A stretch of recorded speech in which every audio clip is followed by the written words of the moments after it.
their goal is to get onto MLGW, but in order to do that, we needed 2 substations to power their facility. So they, at their cost, have built 2 MLGW substations, 2 MLGW specs. And so one has been built, the other one is getting ready to be built. The goal is for them to be completed by September. Once those are completed, they will turn off the turbines and they will turn on the substations, and that's where their power will actually come from. And that will be documented in agreement with MLGW. And as I stated Saturday at the other event, my goal is to make sure that we're providing the utmost clarity. All of the functions of this don't fall necessarily under the city of Memphis, but I believe in making sure that the community's voice is heard. So that's why I'm showing up everywhere. And I'll take some of the heat in the ire because I believe it's important for people to be able to voice their opinion and their concerns, and I want to be able to explain what we're doing because I want people to understand that how you feel, I feel. And I'm using that as the compass to make sure that we get the most out of this project to benefit our community. Now, my second concern has to do with the scooters in downtown and in midtown. They're called birds. Okay? And I wish that the city would discontinue the contract, terminate the contract, whatever it takes to get those things off the street. Number one, they don't have any safety features. They don't come with any safety features. Number two, the riders don't have any safety clothing at all.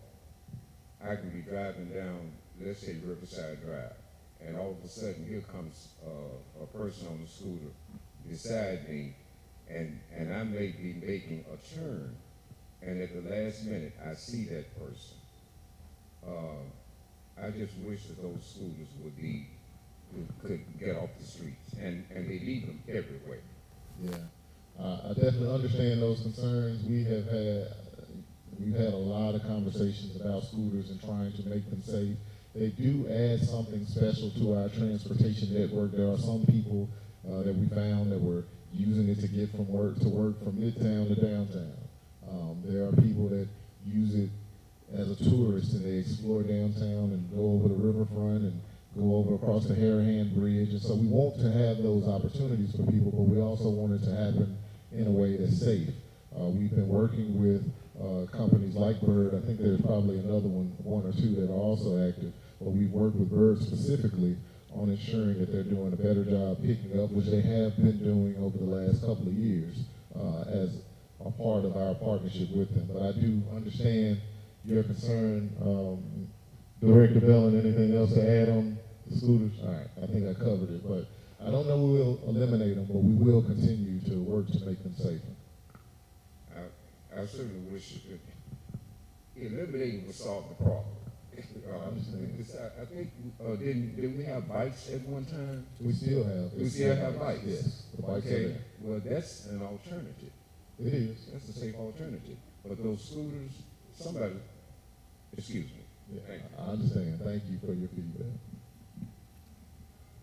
Our final comment of the evening is from Johnny Williams.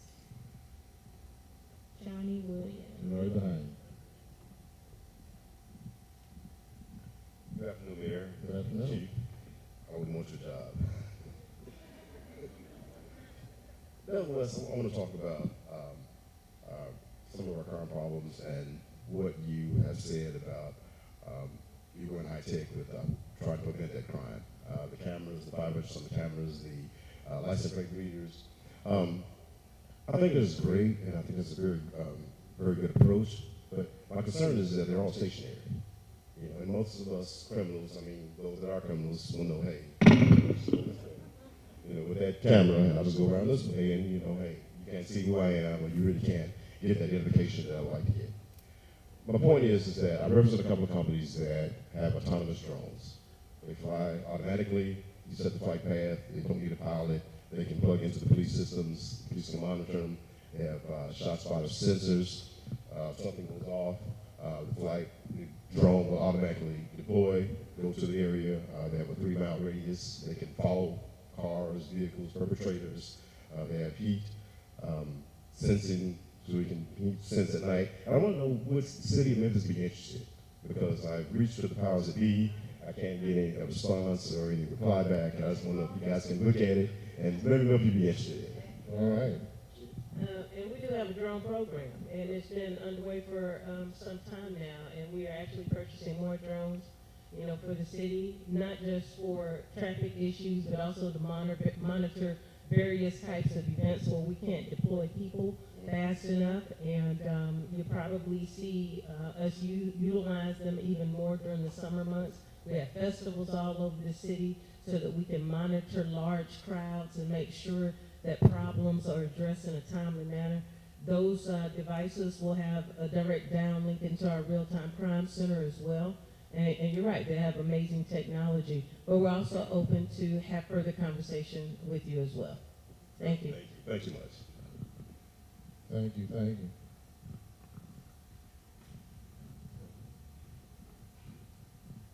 Can we please have Kizzy Jones to the mic?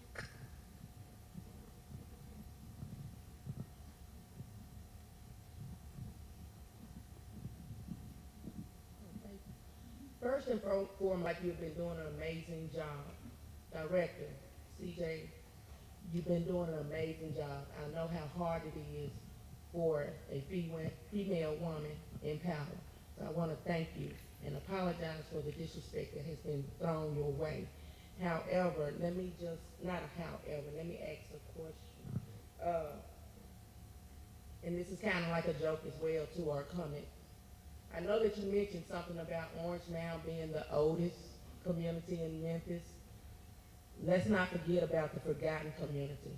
And I know the passion that is around it right now. And I'm speaking around Boxtown community. They were discovered and developed around 1864, not 1890, like Orange Mound. But yet again, we, as a city of Memphis and as a collective, we have forgotten about that community. We have been,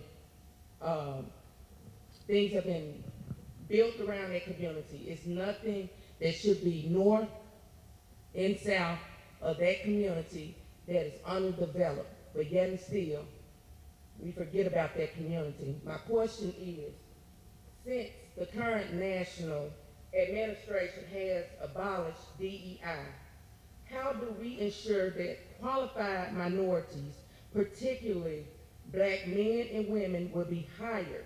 We have I think the unemployed rate is probably 4.9%, which means, if my math is mathing a little bit, that's over 30,000 people in the city of Memphis. Now, we have seen and watched the national news around XAI. How can we assure 30,000 people unemployed in the city of Memphis? How can we fix it if we can kind of crap on that community? And then you bring in somebody that talks bad about us, that looks like us, and say we're going to take his dollars for investments. At what point do we sit up there and say, your money, like the young lady said, your money ain't good money?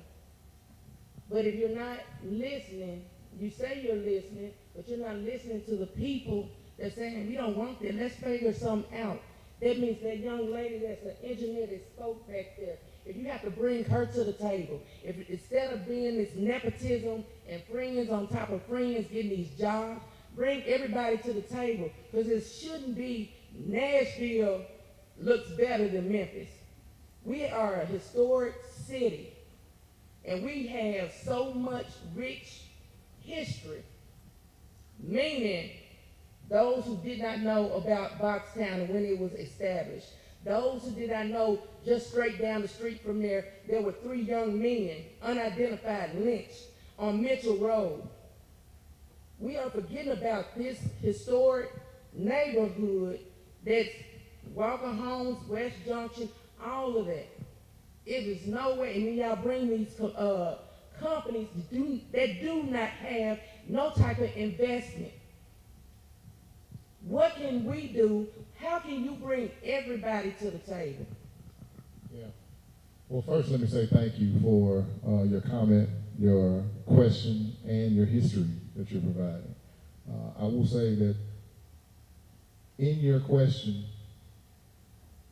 you stated that we don't want this project. But you also said that you want more in the Boxtown community. That's what I'm working to do, is how can we get more investment in this community? We don't want the project to poison the people in the neighborhoods. We don't want the project to reduce our natural resources of this great water that we have in this community. So we're putting measures in place to make sure that that does not happen. Now, if we can ensure that the environmental concerns are addressed, can we take the money that's coming from the project and instead of it going all across the city, dedicate a portion to ensure that the area that's in closest proximity, that has been forgotten about for years, just as you said, that has been most damaged by the environmental pollution that has existed in that community for many, many years, can we ensure that this investment has a direct, not around the way, direct money that's spent in improving this community? That's the win-win. If we can ensure that there is no environmental pollution, and then about the DEI thing, it's not DEI in Memphis, it's people, it's us. We're black. Our community has a 70% population that's African American. If we want to support the people of our city, African Americans have to be a part of the beneficiaries. That's just a part of the formula. If we're going to elevate our community, then we can't forget 70% of the population. And so for me, it's not about an acronym. It's about making sure the people in our community have an opportunity to rise. And I'm going to stay committed to interacting, engaging, being present in the community, and having the tough conversations, because that's the only way that we're going to get where you want to go and where I want to go. Thank you for that. But how do you ensure that, I think what's not being answered is, and it's a good answer, however, because again, when Boxtown was annexed in the city of Memphis back in 1963, they made the community give up their water wells and all of that, and even they said that the Boxtown community sued the city of Memphis, but they never got the investment. They have been lied upon, they've been lied to. So how do you ensure, because, and I'm not just talking about Boxtown, you got Riverside, you got Boxtown, you got Walker Homes, who, Jay Walker, and I don't have to give a history, but he purchased 263 acre land just for the black community. You got Mitchell High School, who was built for black children because they didn't want them to go to the schools with them. But how do you ensure, because that community, Walker Homes, West Junction, Barton Heights, all of that, how do you really ensure after you've been lied to for so many years? Administration after administration after administration. How do you ensure that? The way that we ensure is we codify it. We put it in law. So what I'm proposing is an ordinance that is going to stand in city law that dedicates revenue from this property to this community. That's what we are putting in place to ensure that the community that's most adjacent is the most direct beneficiary of the investment. I don't know how long the project will last. AI is a worldwide global race. But as long as it's here in this community, we want to make sure that it is giving this community what it needs and deserves. Thank you. But we can have some more there will be plenty more dialogue around this topic, but thank you for that. Thank you. Appreciate it. All right, I think that's it. Those are all of the questions that we'll be able to get to tonight. Can y'all give it up for yourselves for coming out? Thank you for sharing your passion, your heart, your time. And I just want to ask you guys to continue to double down on our city. We've had some challenging times over the past few years, and there are people that are almost ready to give up. There are some that have given up. But I can't give up on Memphis because I love this city too much. It made me everything I am. And I want to ask that you all, give it up for that. It made me everything I am. And it's shaping my kids' lives. And I want to ask you guys to continue to do the same for our city. The only way we will get where we want to go is by us having tough conversations, being willing to sit in it, even if we have to argue. We want to leave the argument with a solution, though. We want to know where we're trying to take this community, because these young people, those 4 and 5 year olds that I was talking to before I came in here, they're dependent on us. They're dependent on us to get it right for them. They don't get to make the decisions. They're relying on us to make the decisions that are in their best interest. And so, thank you guys again. If you see somebody that you don't know, please shake a hand, introduce yourself, because that's how we're going to take our community to the heights that we deserve. Thank you so much.